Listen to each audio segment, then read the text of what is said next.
Hello, today I'm setting the stage for the reception of the satisfaction theory in Sub-Saharan Africa. Sub-Saharan Africa, before the introduction or acceptance of Christianity, held to their African traditional religions, which consisted of indigenous religious practices. Within the creation narrative of these traditional religions, which hold similarities to Genesis, God was seen as the creator of humanity, whose fellowship with mankind ended when they sinned against God. God loved humanity and desired continued fellowship with them.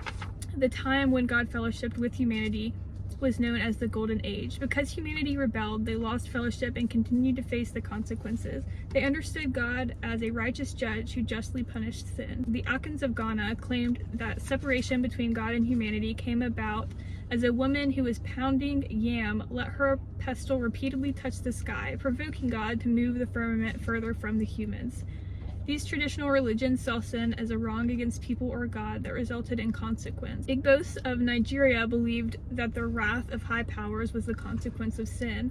Allah, the earth goddess and guardian of the public morality, would punish sin such as killing a parent or a sacred animal, theft, or incest. Welcome to Starbucks. What can I do for you? Hi, can I have a grande brown sugar shaken espresso? A significant difference between African traditional religions and Christianity is that they do not speak of how the entire human race was corrupted. Neither do they explain how sin of humanity is removed and how one is saved. The one who sins must go to a priest who will sacrifice to atone for the sin which will remove their guilt. The sacrifice of appeasement to remove the sin in Yoruba of Nigeria is called Ibu Itutu. The sacrifices are burnt in public places, the ultimate sacrifice being a human sacrifice. This was done during national crisis, wherein the person sacrificed would represent an entire community or nation. The Bukusu people of Kenya's human sacrifices were victims who did not give their lives voluntarily, which suggests that neither did the human sacrifices of the other African traditional religions. The Yoruba offer their sacrifices to two spirits. This was done indirectly to God. Isu is an interceptor spirit who checks that sacrifices are acceptable. He is a sort of intermediary. Sacrifice in this context was meant to be effective for a specific person or community at that specific time, meaning that there would be need for more sacrifice, which is the ultimate reason that Anselm's theory became important to the African traditional religions.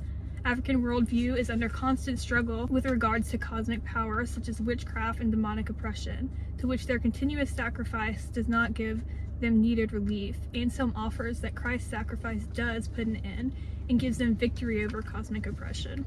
Christianity was introduced to Sub-Saharan Africa in the 15th century.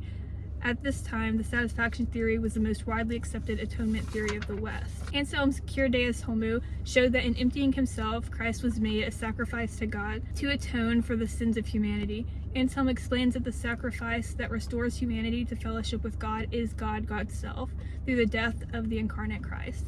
This reconciles sin at a universal level. The sacrifice of God is the only thing that could reconcile us to God, and by it there is no need for further sacrifice. Though African traditional religions have a concept of original sin, they do not explain the reason for sin, nor do they attempt to reconcile humanity's fellowship with God. Anselm explains the source of original sin and how it has been dealt with. Anselm's satisfaction theory is speaking the same language as the African traditional religions, thus making room for the reception of the gospel among African traditional religions.